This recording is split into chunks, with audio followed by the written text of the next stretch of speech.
हर रोज एक नई कहानी देखने के लिए चैनल को सब्सक्राइब करें और बेल आइकन दबाना ना भूलें।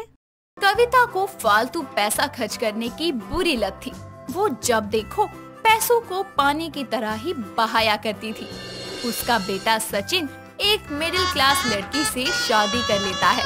अब एक अमीर सास को मिडिल क्लास बहू मिल जाती है, तो पंगे तो होने ही थे। जहाँ बहू पैसे बचाती, वहीं सास पैसे उड़ाती। फिर एक दिन कविता हाथ जोड़कर अपनी बहू से बोलती है, मुझे माफ कर दे बहू, आज सिर्फ तेरी वजह से हमारे घर की और मेरी इज्जत बच गई। कोई बात नहीं माँ जी, आप बड़ी हैं और बड़े लोग माफी मांगते हुए अच्छे नहीं लगते। आप बस आशीर्वाद दीजिए। वो तो हमेशा तेरे साथ हैं। मुझे भी माफ कर दो राधिका, मैंने भी तुम्हें बहुत बुरा भला कहा है। अरे सचिन जी, ये आप कैसी बातें कर रहे हैं? आप तो मुझे शर्मिंदा कर रहे हैं। चलो अब सब मिलकर खाना बनाते हैं। बहुत टाइम के बाद हम सब मिलकर एक साथ खाना खाएंगे। जी ठीक है, मैं अभी कुछ बना कर लाती हूँ। अब बस बहुत हुआ कविता देवी, हम और इंतजार नहीं कर सकते। देखिए मेरा यकीन कीजिए, मैं आपके सारे पैसे लौटा दूंगी। हमें कुछ नहीं सुनना, अब ये घर तो बिक कर रहेगा। देखिए मुझे थोड़ा सा वक्त और दे दीजिए। हम पहले ही बहुत वक्त दे चुके हैं कविता देवी, अब और नहीं। कविता उन लोगों से बहुत विनती और मिन्नतें करती है, पर वो लोग उसकी एक नहीं सुनते।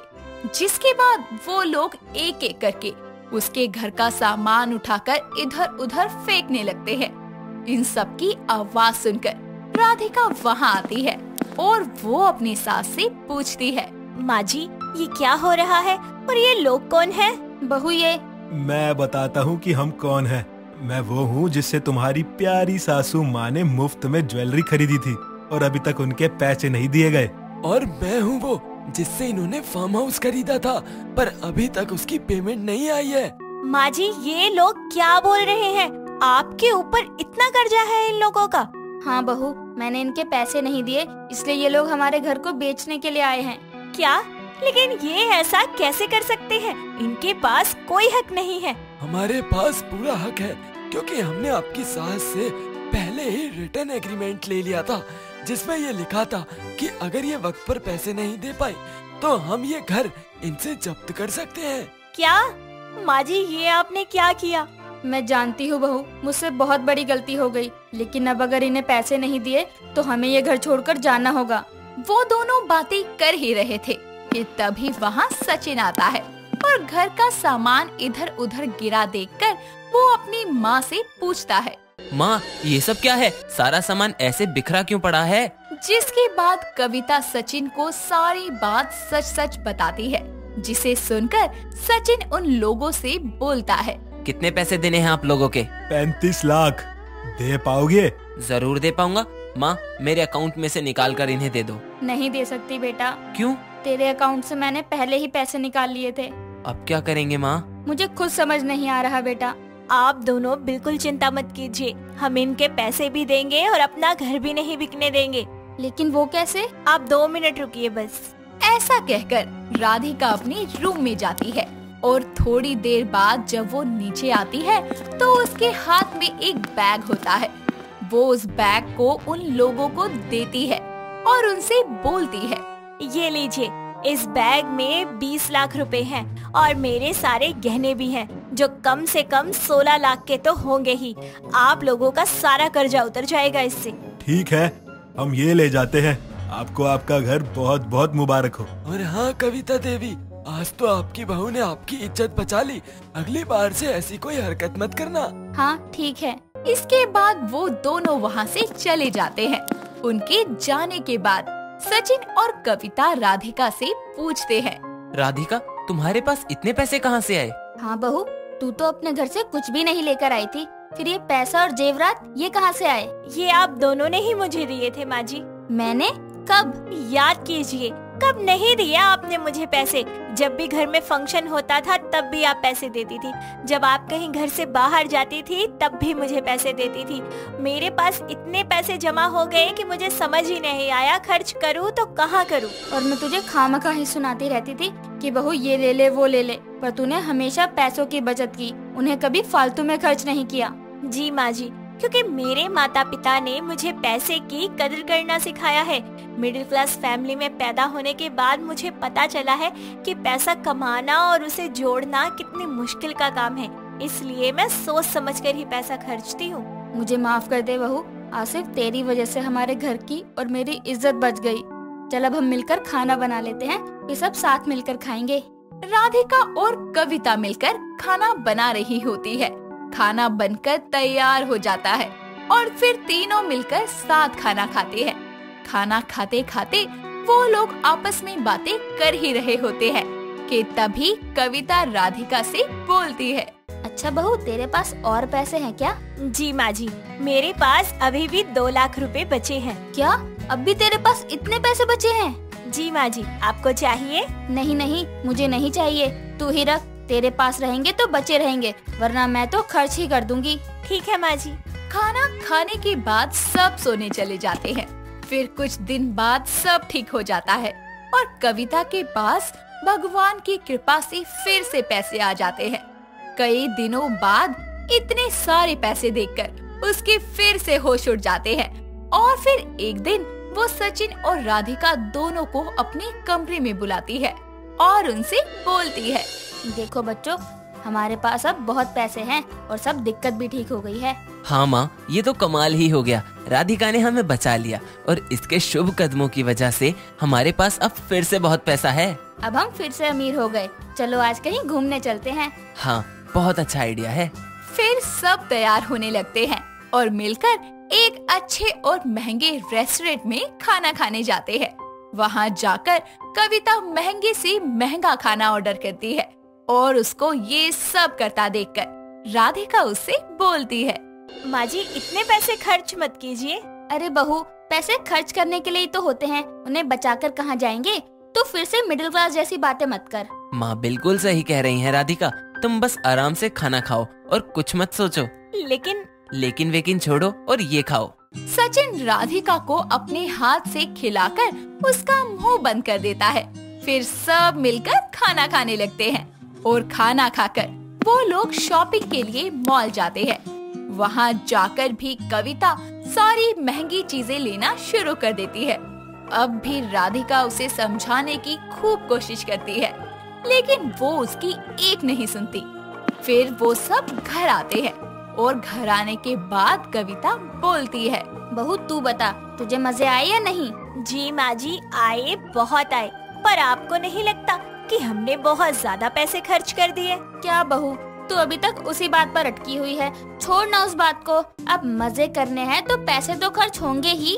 वो तो सही कह रही हैं आप, पर फिर भी हमें सोच समझकर ही पैसा इस्तेमाल करना चाहिए, क्योंकि कभी कभी हम पैसा पानी की तरह तो बहा देते हैं और फिर जब एक दिन पैसा खत्म हो जाता है तो हम एक एक रुपए के एहसानमंद हो जाते हैं। तो इसलिए जरूरत है जितनी उतना ही पैसा खर्चे, फालतू ऐसे पैसा बर्बाद करने की क्या ही जरूरत है। हाँ हाँ ठीक है, आगे से इतने पैसे खर्च नहीं करूँगी। चलो अब सब सो जाते हैं, काफी रात हो गई है। फिर सब सोने चले जाते हैं और कविता एक सपना देखती है। कविता अपने कमरे में बैठकर मैगजीन पढ़ रही थी। उसे बहुत अच्छे अच्छे घरों की एक तस्वीर नजर आती है और उसमें से एक घर उसे बहुत पसंद आता है। फिर वो मैगजीन पर लिखे नंबर पर कॉल करती है और उस घर को खरीद लेती है, जिसमें उसके बचे हुए सारे पैसे चले जाते हैं और वो उस घर को सजाने के लिए भी उधारी पर सामान लेती है। और फिर एक दिन कर्जदार कविता के घर फिर से आते हैं और आकर तोड़ फोड़ करने लगते हैं, जिससे कविता जोर से चिल्ला पड़ती है और उसकी चिल्लाने की आवाज राधिका सुनकर उसके पास आकर बोलती है, क्या हुआ माँ जी, आप चिल्लाई क्यों? देखना बहू, कुछ लोग हमारे घर में तोड़फोड़ कर रहे हैं। कौन लोग माँ जी, आप किन की बातें कर रही हैं? अरे वही लोग जिनका मेरे ऊपर कर्जा है। उन लोगों का कर्जा तो मैं दे चुकी हूँ माँ जी। आपने जरूर कोई बुरा सपना देखा होगा। आप शांत हो जाइए, मैं आपके लिए पानी लेकर आती हूँ। इसके बाद राधिका कविता के लिए पानी लेने चली जाती है। उसके जाते ही कविता खुद से बोलती है, कितना भयानक सपना था, मेरे तो हाथ पैर अभी तक कांप रहे हैं। पर अच्छा हुआ कि वो सिर्फ एक सपना ही था। सच में मैं अब कभी भी पैसों को पानी की तरह नहीं बहाऊंगी, बहू की हर बात मानूंगी। इतने में राधिका उसके लिए पानी लेकर आती है। वो उसे पानी पिलाती है और पानी पीने के बाद कविता राधिका से बोलती है, मुझे माफ कर दे बहू, पर अब मुझे सच में समझ आ गया कि पैसों को हिसाब से ही खर्च करना चाहिए। चलिए अच्छी बात है माँ जी, आपको जल्दी समझ आ गया। इसके बाद कविता कभी भी फालतू के पैसे खर्च नहीं करती और समझदारी और हिसाब से उनका इस्तेमाल करती। फिर सब मिलकर मिडिल क्लास बहू के साथ खुशी खुशी रहने लगते हैं। महक एक बहुत ही सुंदर और सफाई पसंद लड़की थी। वो अपने साथ साथ अपने आसपास की चीजों को भी खुशबूदार और साफ रखती थी। परिवार में उसके पिता केशव और माँ नीता थे। ऐसे ही एक दिन वो अपने एक दोस्त नीरज से मिलने एक रेस्टोरेंट में जाती है और उसका इंतजार करती है। करीब आधे घंटे के बाद नीरज वहाँ पसीने और बदबू की हालत में पहुँचता है। महक उसे देखते ही अजीब सा मुंह बना लेती है। नीरज उसके पास जाता है और कहता है, सॉरी यार, सॉरी, मैं ना बहुत ज्यादा लेट हो गया। तुम्हारी अंदर से कितनी गंदी बदबू आ रही है, छी, दूर रहो मुझसे। वो दरअसल बाहर बहुत ना गर्मी है और ट्रैफिक भी, कोई भी इंसान पसीने में पूरा नहा जाए। मैं तो फिर भी थोड़ा बच गया हूँ। क्या कहा तुमने? तुम बच गए? इतनी गंदी बदबू आ रही है ना तुम में से, जैसे कोई चूहा मर गया हो। अरे तुम ऐसा क्यों बोल रही हो? अभी सब ठीक हो जाएगा, यहाँ एसी लगा हुआ है, अभी झट से पसीना सब सूख जाएगा। हाँ बैठो यहाँ अकेले, जा रही हूँ मैं, और थैंक यू मेरा टाइम खराब करने के लिए। अरे सुनो ना, मेरे पास पॉकेट डियो है, अभी छिड़क लूंगा, सब ठीक हो जाएगा। महक उसकी एक बात नहीं सुनती और वहाँ से चली जाती है। नीरज वहीं का वहीं उसे देखता ही रह जाता है और वो अपनी किस्मत को कोसने लगता है। महक अपने घर आ जाती है। समय बीतता जाता है। उसके माता पिता उसकी शादी कराने का फैसला करते हैं, जिसके लिए राज नाम के लड़के का रिश्ता आता है।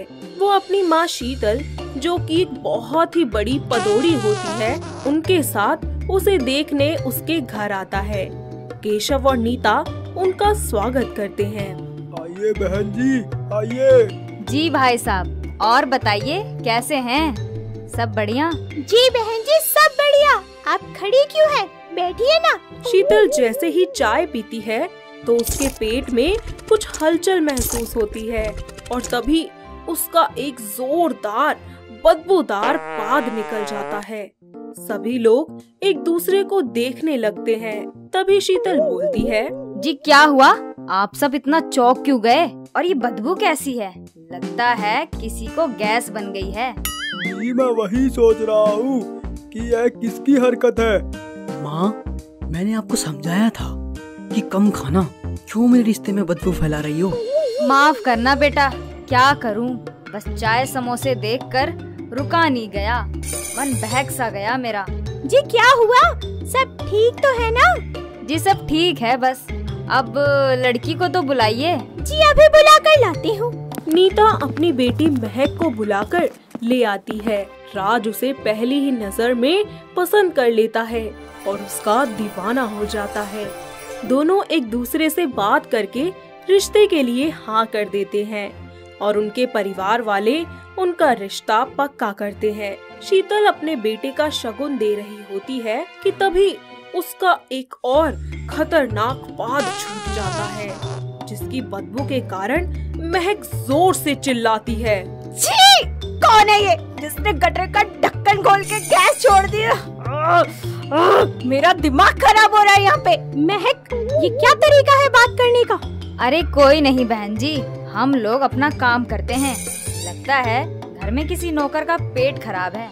दोनों का रिश्ता पक्का हो जाता है। कुछ ही दिनों बाद बड़ी धूमधाम से महक और राज की शादी हो जाती है।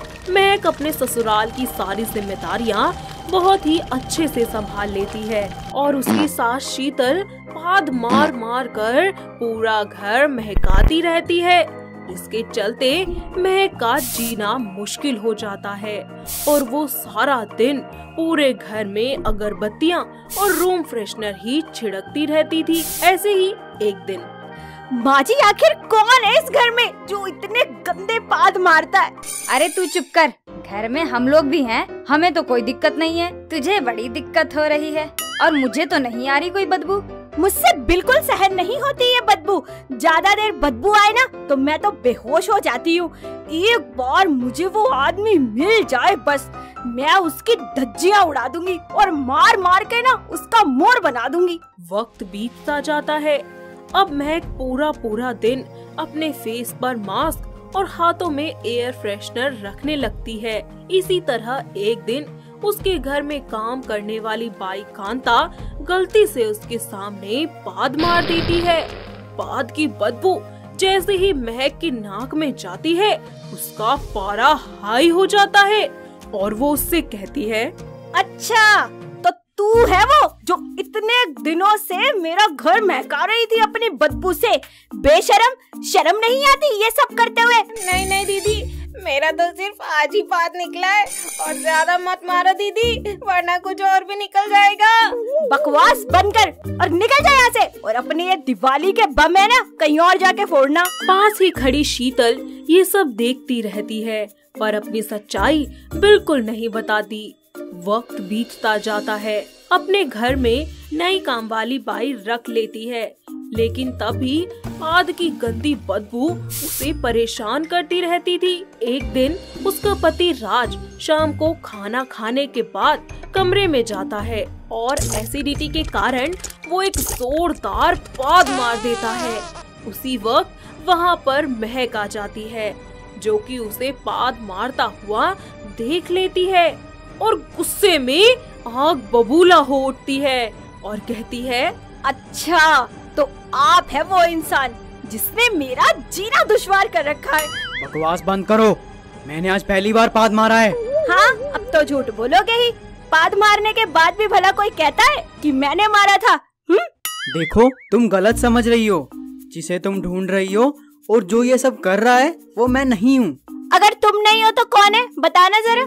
मेरी माँ, तुम्हारी सास, वही है जो इस घर में न्यूक्लियर बम छोड़ रही है, समझी? हे भगवान, पदोड़े के साथ साथ कितने मतलबी इंसान हो तुम यार। मतलब सच्चाई पता चलने पर तुम अपनी माँ पर नाम लगा रहे हो। अरे अगर यकीन नहीं आता तो माँ से जाके पूछ लो। चलो, अभी दूध का दूध पानी का पानी हो जाएगा। राज और महक जैसे ही शीतल के पास जाते हैं, वो एक जोरदार तेज आवाज वाला पाद मार देती है, जिसे सुनकर उन दोनों के होश ही उड़ जाते हैं कि तभी महक बोलती है, हे भगवान, ऐसा क्या कर दिया था मैंने जो मुझे इतनी गंदी बदबूदार पदौड़ी सास मिली है। माँ जी, आपने ये बात मुझसे आखिर क्यों छुपाई? आपको पता भी है मैं इसके लिए कितना परेशान हूँ। जब से मेरी शादी हुई है, इस बदबू ने मेरा जीना दुर्भर कर रखा है। मुझे माफ कर दे बहू, मुझसे गलती हो गई। असल में मेरा खुद के खाने पर कोई कंट्रोल नहीं रहता, जिसके चलते मेरे पेट में अक्सर गैस बन जाती है और फिर लीक हो जाती है। मैं अपनी गलती के लिए बहुत शर्मिंदा हूँ बहू, मुझे माफ कर दे। कोई बात नहीं माँ जी, मैंने आपको माफ कर दिया। आपको आपकी गलती का एहसास है, यही बहुत है मेरे लिए। और हाँ, अब मैं आपकी मदद करूँगी आपकी इस बीमारी को ठीक करने के लिए। तभी महक का एक जोरदार पाद निकल जाता है। तीनों के तीनों एक दूसरे को देख हंसने लगते हैं। कुछ दिन डॉक्टर से इलाज और व्यायाम के बाद शीतल के पाद मारने की दिक्कत खत्म हो जाती है और महक अपने पति राज और सास के साथ खुशी खुशी अपनी जिंदगी बिताती है। दोस्तों, अगर आपको ये कहानी पसंद आई तो इसे लाइक करें, शेयर करें और कमेंट करके बताएं कि कहानी में आपको सबसे अच्छा क्या लगा।